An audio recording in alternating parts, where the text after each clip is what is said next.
ಶಿವನು ಕೆಲವರನ್ನು ಬಡವರನ್ನಾಗಿ ಮತ್ತು ಕೆಲವರನ್ನು ಧನಿಕರನ್ನಾಗಿ ಸೃಷ್ಟಿಸುವುದು ಅನ್ಯಾಯವಲ್ಲವೇ?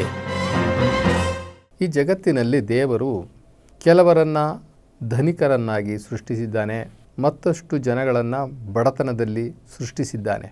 ಇದು ನಾವು ನೋಡುವಂತಹ ಮೇಲ್ನೋಟಕ್ಕೆ ಅವನು ಧನಿಕ, ಇವನು ಬಡವ ಅಂತ ಇದ್ರೂ ಕೂಡ ದೇವರು ಏನು ಮಾಡಿದ್ದಾನೆ, ಇಬ್ಬರಿಗೂ ಸರಿಸಮಾನವಾಗಿ ಹೊಟ್ಟೆ ಕೊಟ್ಟಿದ್ದಾನೆ.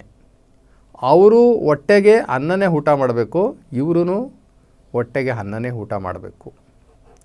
ಸಾಹುಕಾರ ಅಂದ ತಕ್ಷಣಕ್ಕೆ ಅವನು ನೋಟ್ಗಳು ತಿನ್ನೋಕ್ಕಾಗಲ್ಲ, ಅಥವಾ ಚಿನ್ನ ಬೆಳ್ಳಿ ಬಂಗಾರ ತಿನ್ನೋಕ್ಕಾಗೋದಿಲ್ಲ.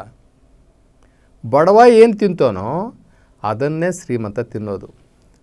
ಇವನು ಬರೀ ಅನ್ನ ಸಾಂಬಾರು ತಿನ್ಬೋದು, ಅದೇ ಅನ್ನಕ್ಕೆ ಅವನು ಬೇರೆ ಬೇರೆ ಇನ್ನೇನೋ ಬಣ್ಣದ್ದು ಹಾಕ್ಕೊಂಡು ಅವನು ಊಟ ಮಾಡ್ಬೋದು. ಆದರೆ ಇಲ್ಲಿ ಸರಿಸಮಾನವಾಗಿ ಹೊಟ್ಟೆಗೆ ಅವನು ರೊಟ್ಟಿ ತಿನ್ನಬೇಕು, ಇವನು ರೊಟ್ಟಿ ತಿನ್ನಬೇಕು, ಅವನು ಅನ್ನ ತಿನ್ನಬೇಕು, ಇವನು ಅನ್ನ ತಿನ್ನಬೇಕು. ಅವನಿಗೂ ರಾತ್ರಿ ಆದರೆ ನಿದ್ದೆ ಬರ್ತದೆ, ಇವನಿಗೂ ರಾತ್ರಿ ಆದರೆ ನಿದ್ದೆ ಬರ್ತದೆ. ಅವನಿಗೂ ರೋಗ ರುಜಿನಗಳು ಬರ್ತವೆ, ಇವನಿಗೂ ರುಜಿನಗಳು ಬರ್ತವೆ. ಅವನಿಗೂ ಹೆಂಡತಿ ಮಕ್ಕಳಿರ್ತಾರೆ, ಇವನಿಗೂ ಹೆಂಡತಿ ಮಕ್ಕಳಿರ್ತಾರೆ. ಅವನು ಮಂಚದ ಮೇಲೆ ಮಲಗ್ಬೋದು, ಇವನು ನೆಲದ ಮೇಲೆ ಮಲಗ್ಬೋದು. ಅವನ ಮಂಚನೂ ಕೂಡ ನೆಲದ ಮೇಲೇ ಇದೆ. ಹೀಗೆ ಬಡವನಿಗೂ ಬಲ್ಲಿದನಿಗೂ ಏನೇನು ವ್ಯತ್ಯಾಸ ಇಲ್ಲ. ಅವನು ಒಳ್ಳೆ ಬಟ್ಟೆ ಹಾಕ್ಕೊಳ್ಬೋದು, ಇವನು ಸ್ವಲ್ಪ ಕೊಳಕು ಬಟ್ಟೆ ಹಾಕ್ಕೊಂಡಿರ್ಬೋದು, ಆದರೆ ಇಬ್ಬರೂ ಬಟ್ಟೆ ಹಾಕ್ತಾರೆ. ಹೀಗೆ ಶ್ರೀಮಂತಿಕೆ ಮತ್ತು ಬಡತನ ಅನ್ನುವಂಥದ್ದು ನಮ್ಮ ಸಾಮಾನ್ಯರ ಕಣ್ಣಿಗೆ ಅದು ಎರಡಾಗಿ ಕಂಡ್ರೂ ಕೂಡ ದೇವರು ಬಹಳ ಕರುಣಾಮಯಿ. ಇಬ್ಬರಿಗೂ ಕೂಡ ಅನುಭವಿಸುವಂಥದ್ದನ್ನು ಒಂದೇ ಇಟ್ಟಿದ್ದಾನೆ. ಈ ಬಡವನಾದರೂ ಕೂಡ ಕಂಡಿದ್ದನ್ನೆಲ್ಲ ತಿಂದು ಸಂತೋಷ ಪಡ್ತಾನೆ. ಆದರೆ ಸಾಹುಕಾರನಿಗೆ ಸಾಧ್ಯ ಇಲ್ಲ. ಅವನಿಗೆ ಇರ್ತಕ್ಕಂಥ ಕೆಲಸದ ಒತ್ತಡಗಳು, ಜವಾಬ್ದಾರಿಗಳು ಅವನಿಗೆ ಸರಿಯಾಗಿ ಉಣ್ಲಿಕ್ಕೆ, ತಿನ್ನಲಿಕ್ಕೆ, ನಿದ್ದೆ ಮಾಡಲಿಕ್ಕೆ ಬಿಡೋದಿಲ್ಲ. ಹಂಗೆ ನೋಡಿದ್ರೆ ಈ ಬಡವ ಕೂಲಿ ಮಾಡುವ ಕೆಲಸ ಮಾಡ್ತಾ ಇದ್ರೂ ಕೂಡ ಇವನಲ್ಲಿ ಶ್ರೀಮಂತಿಕೆ ಇಲ್ಲದೇ ಇದ್ರೂ ಕೂಡ ಇವನು ಅನುಭವಿಸುವಂತಹ ವಿಶಿಷ್ಟವಾದಂತಹ ಸವಲತ್ತುಗಳನ್ನು ಆ ಸಾಹುಕಾರ ಅನುಭವಿಸಲ್ಲ, ಸಾಧ್ಯನೇ ಇಲ್ಲ. ಆದರೂ ಇಬ್ಬರಿಗೂ ಕೂಡ, ಆ ಬಡವನಿಗೆ ಮತ್ತು ಆ ಶ್ರೀಮಂತನಿಗೆ ಇಬ್ಬರಿಗೂ ಕೂಡ ಇದು ಏನು ಹೇಳ್ತದೆ ಅಂತಂದರೆ, ನಮ್ಮ ಧರ್ಮಶಾಸ್ತ್ರಗಳು ಹೇಳೋ ರೀತಿಯಲ್ಲಿ ಇದು ಪರೀಕ್ಷೆ ಕಾಲ. ಬಡವನಿಗೆ ಪರಮಾತ್ಮ ಬಡತನವನ್ನು ಕೊಟ್ಟು ಪರೀಕ್ಷೆ ಮಾಡಿದ್ರೆ, ಶ್ರೀಮಂತನಿಗೆ ಹಣ ಐಶ್ವರ್ಯವನ್ನು ಕೊಟ್ಟು ಪರೀಕ್ಷೆ ಮಾಡ್ತಾನೆ. ಬಡತನದಲ್ಲಿ ಇವನು ಹೆಂಗೆ ದೇವರನ್ನು ತಿಳ್ಕೊಳ್ತಾನೆ, ದೇವರ ಧ್ಯಾನದಲ್ಲಿರ್ತಾನೆ, ದೇವರ ನೆನಪಿನಲ್ಲಿರ್ತಾನೆ ಅಂತಕ್ಕಂಥದ್ದನ್ನು ಬಡವರಲ್ಲೂ ಕೂಡ ಪರಮಾತ್ಮ ಪರೀಕ್ಷೆ ಮಾಡ್ತಾನೆ.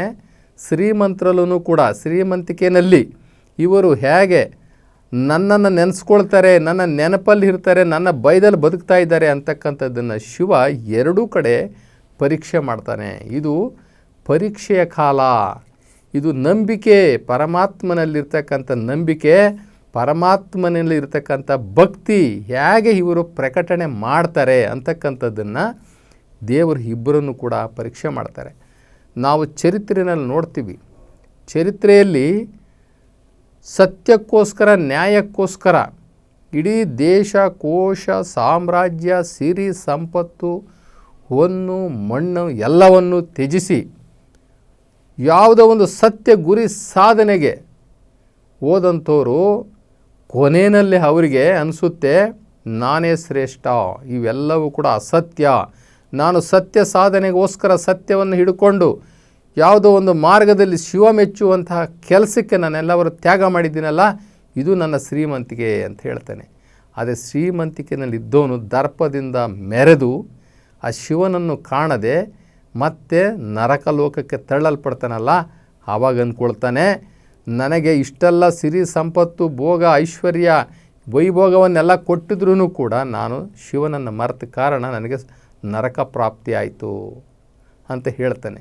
ಹೀಗೆ ಬಡತನ, ಸಿರಿತನ ಅಂತಕ್ಕಂಥದ್ದು ಸಾತ್ವಿಕರಿಗೆ, ಸದ್ಗುಣಿಗಳಿಗೆ, ಸಾಧಕರಿಗೆ ದೊಡ್ಡ ವಿಚಾರ ಅಲ್ಲ.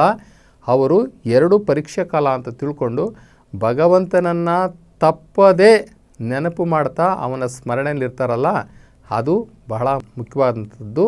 ಇಲ್ಲಿ ಪರಮಾತ್ಮನನ್ನು ಬಡತನದಲ್ಲೂ ಕೂಡ ಆಯ್ಕೆ ಮಾಡ್ಕೊಳ್ತೀವಲ್ಲ, ಇದು ಬಹಳ ಮುಖ್ಯ. ಅವನು ಸಿರಿತನದಲ್ಲಿದ್ದರೂ ಕೂಡ, ಸಂಪತ್ತಲ್ಲಿದ್ದರೂ ಕೂಡ ಬಡವನಂತೆ ಸರಳ ಜೀವನ ಮಾಡುತ್ತಾ ತನಗೆ ಭಗವಂತನು ಅನುಗ್ರಹ ಮಾಡಿರ್ತಕ್ಕಂಥ ಸಿರಿ ಸಂಪತ್ತನ್ನೆಲ್ಲ, ಆಸ್ತಿಯನ್ನು, ಐಶ್ವರ್ಯವನ್ನು ಎಲ್ಲವನ್ನು ಕೂಡ ಸತ್ಕಾರ್ಯಗಳಿಗೆ ವಿನಿಯೋಗಿಸುತ್ತಾ, ಸತ್ಕಾರ್ಯಗಳು ಅಂತಂದರೆ ಬಡವರ ಸೇವೆ, ಪರಮಾತ್ಮನ ಸೇವೆ, ಶಿವನ ಸೇವೆ, ಇದಕ್ಕೆ ಉಪಯೋಗಿಸೋದ್ರ ಮುಖಾಂತರ ಅವನು ಅಲ್ಲಿ ಪರೀಕ್ಷೆಯಲ್ಲಿ ಗೆಲ್ಲಬೇಕು. ಇಲ್ಲಿ ಬಡವ ಇಲ್ಲಿ ಪರೀಕ್ಷೆಯಲ್ಲಿ ಗೆಲ್ಲಬೇಕು. ಇಲ್ಲಿ ನಮಗೆ ಎರಡೂ ಕೂಡ ಒಂದೇ, ಪರಮಾತ್ಮನ ದೃಷ್ಟಿಯಲ್ಲಿ ಎರಡೂ ಒಂದೇ.